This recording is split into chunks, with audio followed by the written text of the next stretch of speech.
Many people expect inner wisdom to arrive as loud certainty, but in my experience, inner wisdom often speaks much more quietly than that. I'm Ondrea Lynneé, and let's take a moment to reflect on why inner wisdom is often so easy to miss.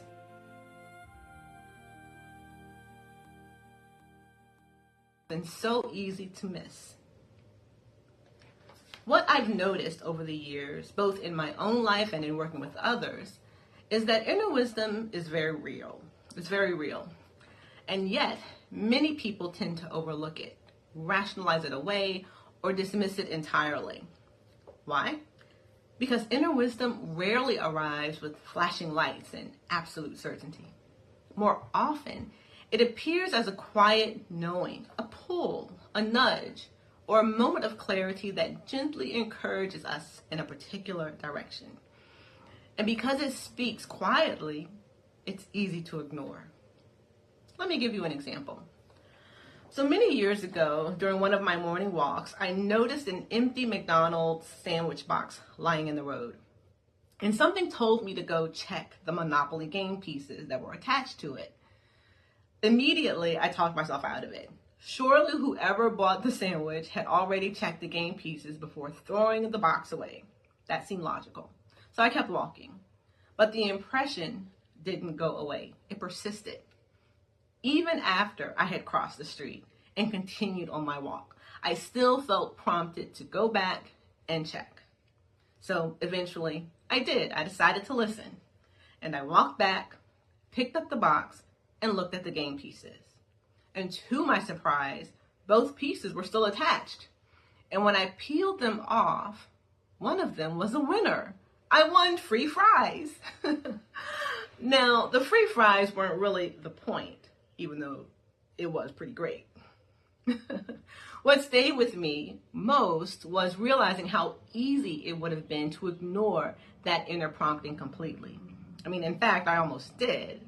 And once again, I was reminded not to discount even the smallest of hunches, because I never know what pleasant surprise may lay ahead.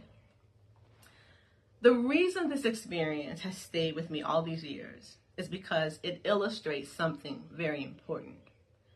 Before I could act on the inner wisdom that emerged, I first had to become aware of it. And once I became aware of it, I had a choice. Do I follow it or not? This is often how inner wisdom shows up, in ordinary moments, during ordinary days, in ways that are very easy to overlook. And when it does show up, you always have a choice. Do I listen? Do I take the action? Or do I continue on my way?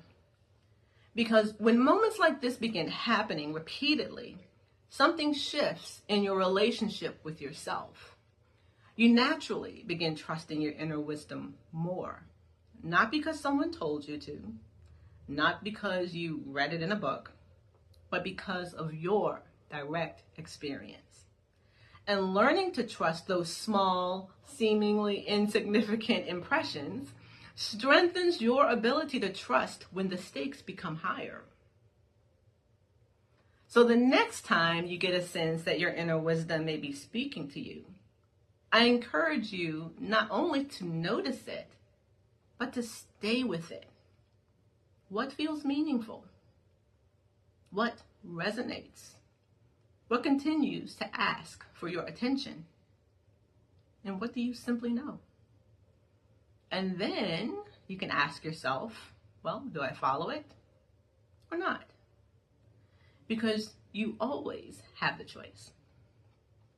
I'd love to hear about your intuitive experiences, so feel free to share them in the comments below, the hits and the misses, because we learn from them all. And if this resonates and you'd like to explore this work more deeply, I invite you to subscribe to the Inner Compass, my monthly reflections on returning to your inner authority. When you subscribe, you'll also receive access to my Inner Alignment Recalibration Kit, a complimentary experience that's designed to help you reconnect with your inner wisdom and cultivate greater trust in yourself. And remember, you can trust your inner wisdom to guide you. Until next time.